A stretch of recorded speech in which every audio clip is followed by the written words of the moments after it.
Bienvenidas y bienvenidos a su canal Alpublianos. Gracias por la sintonía nuevamente aquí en All Public TV. Y antes de comenzar con este tema que está interesantísimo, quiero invitarles a nuestro Instagram. Tenemos un giveaway que termina este 21 de noviembre. No se lo pierdan. Vayan a nuestro canal. No olviden suscribirse, darle a la campanita. Y vamos a arrancar con esto. No voy a hablar mucho. Vamos allá.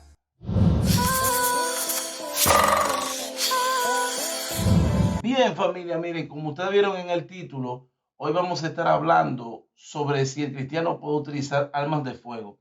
Este tema yo sé que va a ser de mucho interés tanto para cristianos como para no cristianos, porque durante mucho tiempo he oído personas, incluso personas han venido donde mí, a preguntarme qué tú harías como creyente si a tu familia le hacen algo, si te pasa esto, tú no pelearías, tú no harías esto, tú no darías patada voladora, tú sí, me han preguntado muchas veces eso y me interesó traer este tema de si es correcto que el cristiano use armas de fuego y me di cuenta estudiando esto que hay opiniones divididas, hay personas que abogan por el pacifismo, se podría decir, o por la paz, y hay otros que entienden que bíblicamente tienen la libertad para poseer armas e incluso utilizarlas, sea armas de fuego como armas blancas,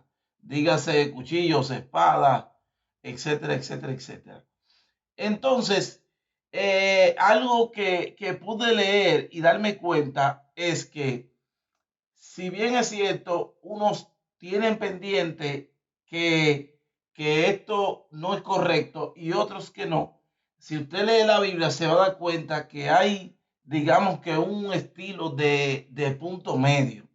El libro de Éxodo, en su capítulo 22, del 2 a 3, dice, si un ladrón es sorprendido en el momento del robo y se le hiere y muere, su muerte no es considerada un asesinato. Pero si ya es de día, su muerte sí es considerada un asesinato. Si usted lee el contexto, se va a dar cuenta que lo que quiere decir es que si no es necesaria la violencia cuando hay un ladrón, pues entonces no sea utilizada. Esto no quiere decir que si, esto lo que le quiere decir, perdón, es exactamente eso. Si llega un ladrón a su casa y usted considera usted se da cuenta que ya no es necesario usted violentar a esa persona, pues no es necesario que lo violente, porque inmediatamente uno lo violente con la arma de fuego o arma blanca, ya no es considerado una defensa, sino que usted decidió asesinar a esa persona. Algunos cristianos consideran que esto es apoyado totalmente por Jesús, lo de las armas de fuego. Otros dicen que no, y otros piensan que hay algún tipo como que está dividido categóricamente. O sea, yo pienso eso, por lo que pude estudiar por la palabra, que esto de utilizar las armas está dividido categóricamente. Me explico. Si leemos el libro de Lucas en su capítulo 22, del 36 al 37, vemos que dice que mucha gente tergiversa, de hecho, este versículo. Dice, entonces le dijo, está hablando de Jesús, a Jesús con los discípulos. Ahora, en cambio, el que tenga dinero, que lo traiga, y también provisiones, y el que no tenga espada, que venda su abrigo y se compre una, porque les digo que tiene que cumplirse en mí esto que dicen las escrituras, y fue contado entre los malvados, puesto que todo lo que está escrito de mí tiene que cumplirse. Mucha gente, incluso hasta yo, cuando leí este versículo, dije, ven acá, ¿y por qué Jesús le dice a ellos que compren estas espadas? Sin embargo, dice que uno de ellos le dijo, bueno, nosotros tenemos dos, y él le dijo, bueno, basta. Como quien dice, ya esas son suficientes. Y mucha gente dice, pero entonces Jesús se contradijo, porque más adelante él le dice a Pedro que no que no le corte la oreja, que no saque la espada, porque prácticamente le dijo que el que saca su espada, a espada morirá o perecerá. Entonces, hay gente que dirá, ven acá, y Jesús se está contradiciendo, porque allí le hace comprar las espadas, o le dice que tengan espada, pero allí entonces le dice a los discípulos que no usen la espada. Bien, me explico. Lo que está sucediendo aquí es que hay una profecía mesiánica sobre el Mesías, sobre Jesús, establecida en el libro de Isaías, que Jesús le hace hincapié a ellos que debe cumplirse. Y ellos, básicamente, Jesús le dice que que ellos deben tener las espadas para que se cumpla el que él sea tomado como un malvado, como un pecador. ¿Me entiende? Hay una profecía en el libro de Isaías que dice eso. Y entonces, por lo tanto, le voy a poner el versículo aquí. Él dice que tengan esas espadas para que ellos sean tomados por eso. No porque Jesús consideraba eso como para promover la violencia, sino para que se cumpliera la palabra establecida en el libro de Isaías. Entonces, en otra palabra, si usted se fija en toda la escritura, se va a dar cuenta que Jesús abogaba por la paz. De hecho, en el Sermón del Monte, en el libro de Mateo, en su capítulo 5, él dice que bienaventurados los pacificadores. Entonces, Jesús no abogaba por eso. Ahora, sí hay en una ocasión, hay uno que pertenecía a los maestros de armas, un general, que él lo alabó por su fe. Si usted se fija en toda la historia de Jesús, se va a dar cuenta que todo el que iba donde Jesús a pedir un milagro, él le decía, vete y no peques más. A este hombre, él le hizo el milagro que necesitaba y no le dice que tienen nada que cambiar. O sea, que esto de la cuestión de las armas de fuego tiene su punto medio, como explicábamos ahorita. Si es una persona que, por ejemplo, trabaja en las guardias, por ejemplo, David usó armas. El profeta mandó matar a los Baales, a los profetas de Baales. El Antiguo Testamento nos enseña que utilizar armas de fuego no es pecado, y Jesús al mismo tiempo enseña que lo que pasa es con esto que depende quién tiene esta arma de fuego y bajo qué condición, por qué tú tienes esta arma de fuego. Lógico, en otra escritura que pude leer, me di cuenta que también establece que la Biblia mandaba a que el rey fuera protegido cuando entraba y cuando salía, desde del lugar. Entonces, sí hay personas que pueden utilizar el arma de fuego y son, por ejemplo, los policías, las personas que están encargadas del orden público. Ellos pueden utilizarla. Ahora, no nosotros di que por utilizarla, por tenerla, porque llega un punto en el que el mismo ser humano llega a entender que depende de la protección de esta arma de fuego. Sin embargo, el que protege la nación, que son nuestros oficiales, nuestros gobernantes, sí tienen el permiso para utilizar estas armas de fuego. De hecho, cuando Jesús le impide a Pedro que le corte la oreja, era porque que siga peleando por él, era porque exactamente era necesario que Jesús padeciera los golpes que iba a padecer. Por eso en ese mismo momento él le dice, y se lo voy a leer, él le dice que si él hubiese querido clamar a su padre para que mandara ángeles, él mandara una legión de ángeles que lo salvaría. O sea, en pocas palabras Jesús le estaba diciendo, tú no tienes que utilizar eso fue cuando Pedro le corta la oreja, la violencia. Porque si yo quisiera clamar a mi padre para que enviara a los ángeles, lo enviaría y él me protegería. Yo no necesito que nadie a mi alrededor me proteja.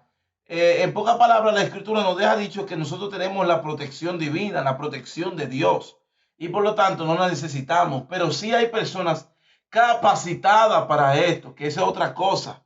El buen uso de una arma llevará también la práctica que tiene esa persona la habilidad que tiene esa persona que nuestros oficiales, nuestros gobernantes, se capacitan para tal uso. Y por lo tanto, no todos debemos usarlas. Eh, y algo que, por ejemplo, podemos ver en la misma escritura es que Jesús hizo mucho hincapié en la cuestión de amar al enemigo, de perdonar, de no vengarnos. Fue como un tipo de transición lo que Jesús trajo. Hay gente que dice, no, porque lo que pasa es que la antigua ley está obsoleta. No. Jesús lo que hizo fue que trajo una transición por el mismo pecado del hombre y por la misma actitud que tenía el hombre, de que comenzó a juzgar a los demás, pero entonces ese mismo juicio no lo llevaba a él mismo. Por eso le dijo a aquellos hombres que juzgaban a aquella mujer cuando adulteró, el que esté libre de pecado tire la primera piedra. Entonces, lo que hizo esa transición de Jesús que hizo que nadie pudiera ir a juzgar al otro, sino que cada quien entendiera que debía arrepentirse de sus pecados y trabajar el corazón sobre todas las cosas. Y fíjense lo que dice Jesús. Dice, en eso de Lucas 6, 27, 28, dice, pero ustedes que me han escuchado le digo, amen a sus enemigos, hagan el bien a quienes le odian y bendigan a quienes lo maldicen. Oren por quienes los insultan.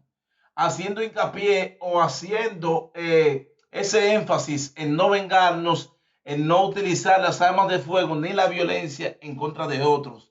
Pero vuelvo y repito, hay gente capacitada para esto, los que tienen un cargo como oficial, que deben utilizarla con responsabilidad, porque como dice el libro de Éxodo, si usted ve que no es necesario utilizar la violencia o herir a una persona, no lo haga, porque entonces ya no sería algo para usted defender su nación o para defender a su familia, sino que usted lo haría, ya eso contaría como asesinato, aunque delante de la sociedad sea contado como defensa o como la gente dice, mátalo, porque él se lo merece, ya usted se convierte en un asesino delante de Dios. Si no es por defensa, si no es por defender su nación, ya usted se convierte en un asesino, según el libro de Éxodo, capítulo 22, versículo del 2 al 3. Y para terminar, quiero pues leerle esto que dice, antes de que un cristiano obtenga un arma, debe contemplar sus motivaciones y su entrenamiento. La protección de la vida y de la familia es una buena razón para poseer un arma. El miedo exagerado a las teorías de conspiración no lo es. El entrenamiento es esencial para que el arma se use correctamente y no cause daño voluntario, lo que le decía. Que usted tenga miedo no es correcto para usted poseer el arma. Es entendido que usted pueda tener miedo, pueda causar un poco de terror, que a su familia le vaya a pasar algo, pero ya cuando usted utiliza eso, ya es un error, porque ya usted se hace dependiente de esa arma. Y la misma Biblia nos enseña que es mejor temer a Dios, que puede matar el alma, que, y el cuerpo en el infierno, que al que puede matar el cuerpo. Es una cuestión de lo que llevamos dentro, ¿verdad? Y fíjense algo que no le dije ahorita. Fíjense lo tan terrible que es la cuestión de Jesús, que ellos no iban a poder con dos espadas. La historia cuenta que ellos tenían solamente dos espadas. O sea que ahí mismo Jesús demuestra que Jesús no tenía intención de violencia, porque ellos no iban a poder con esa legión de ese ejército, ellos no iban a poder con dos espaditas que tenían. Entonces la intención de Jesús no era de violencia, porque de hecho si Jesús hubiese querido crear violencia con dos espadas, lo que iba a buscar era que mataran a sus discípulos y lo mataran a él ahí mismo. Entonces Jesús no tenía intención de violencia. Repito, los que están encargados de utilizar las armas, utilícenlas con responsabilidad, entendiendo que inmediatamente lo hacen con irresponsabilidad, se convierten delante de Dios en asesinos, a pesar de que no humanamente no lo vean como asesinos. Y hasta aquí esto hoy, espero que le haya edificado, que les ayude y deje su tema aquí, que usted entienda, que le causa intriga, que usted tiene dudas o lo demás, que yo voy a indagar sobre eso bíblicamente y le voy a responder a eso. Nos vemos en un próximo video. No olvide suscribirse, darle a la campanita y recuerde que tenemos un giveaway en nuestro Instagram. Vaya, un post morado ahí, usted lo va a ver y no deje de ganarse eso. Dios le bendiga y nos vemos en un próximo video. Bye bye.